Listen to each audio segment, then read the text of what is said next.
This is Orlando Wilson. What I want to talk about in this video is hotels. If you're working in the close protection business, it's a matter of time before you're going to be working in hotels or staying in hotels, or if you're traveling with a client.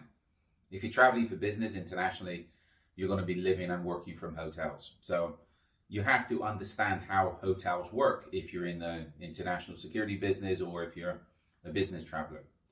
Now, the first thing you need to do is, if a hotel is selected, or when you're selecting a hotel, is do a threat assessment on the hotel. Not only on the hotel, but also the surrounding areas. And these days, a lot of this can be done online.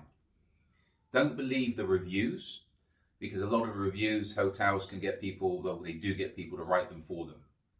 So you can be staying in a Gucci hotel, but that Gucci hotel can be right next to a high crime area. So do your research.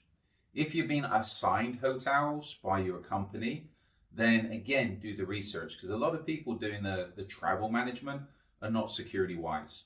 They're looking at prices, they're looking at facilities and whatever deals they got with other travel companies. So the first thing you need to do with the hotel is an online threat assessment, check the reviews, check the areas, etc., etc., and make sure the hotel is what you need. Now, generally for me, I prefer the smaller boutique hotels. I'm not into the larger chain hotels.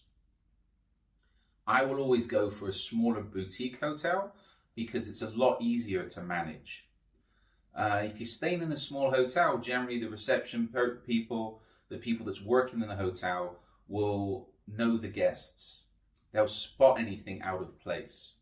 Security is generally better. I tell my clients, my students, if you're staying in the larger chain hotels, then security is not their priority. Why? They have too many guests. There's too many people coming and going. There's too much traffic. Whereas if you're staying in one of the smaller hotels, and again, a lot of the smaller hotels, you get a lot higher standard of service. And also, anybody acting suspicious, anybody that's not staying there, anybody that's just walking in off the street will be identified. I tell people, if you want to test the hotel security, most hotels, you can get up on the floors, go in, get in the elevator. Even if the elevators, you have to use your card to go up in the elevator, get in the elevator with somebody else, get out on the floor they're on. Or there's how many service entrances, service lifts, service elevators, etc.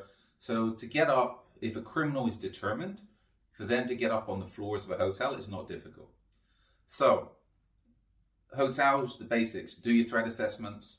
And again, I would say go for the smaller boutique hotels where things are a lot more manageable. And if you're there with the VIP, if you're there with the client, generally the smaller boutique 5-star hotels, they will work with you.